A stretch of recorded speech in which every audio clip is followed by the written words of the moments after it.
of that when we're looking at steps. Can we automate it? Can we outsource it? Can we abbreviate it? Can we eliminate it? And we've really looked through each one of those lenses when we're looking at that process and saying, do we really need to do these steps? Is there a way to automate these things? Do we have somebody else do it because they can do it for less expense? We just had this out with a customer recently. One of their salespeople spends a ton of time looking up data online and entering it into their CRM system.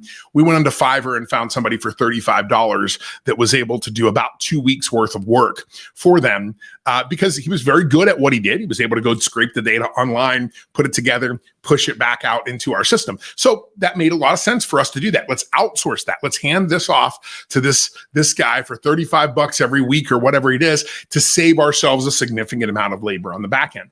The other thing that we can do when we're trying to fix a system is we need to fix the inputs.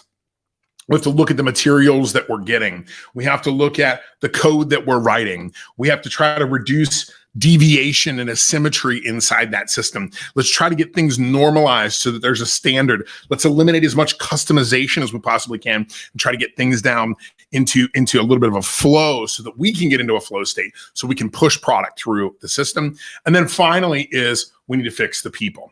Now, fixing the people is not as easy as you might think. Many times in my business, the process fixer, we focus on steps and inputs, and we focus on steps and inputs because when I make changes to the steps and to the inputs, the people will automatically become better because they'll have less work to do, less frustration to do, less redundancy.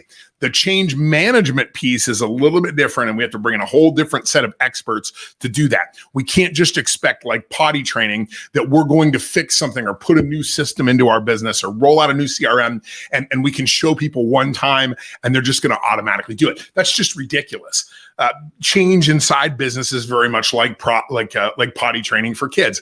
It's about consistency. It's about accountability. It's about redundancy over and over and over, having them go through that practice and then standing there and watching as they're going through it and making sure, are they deviating from what we have agreed upon as a best practice? And then his final part of that change management piece is empowering the people inside the system so that they too can make improvement and change. Because again, going back to the beginning, if your best practices haven't been updated today, they're not best practices anymore. They're the practices from a time in the past.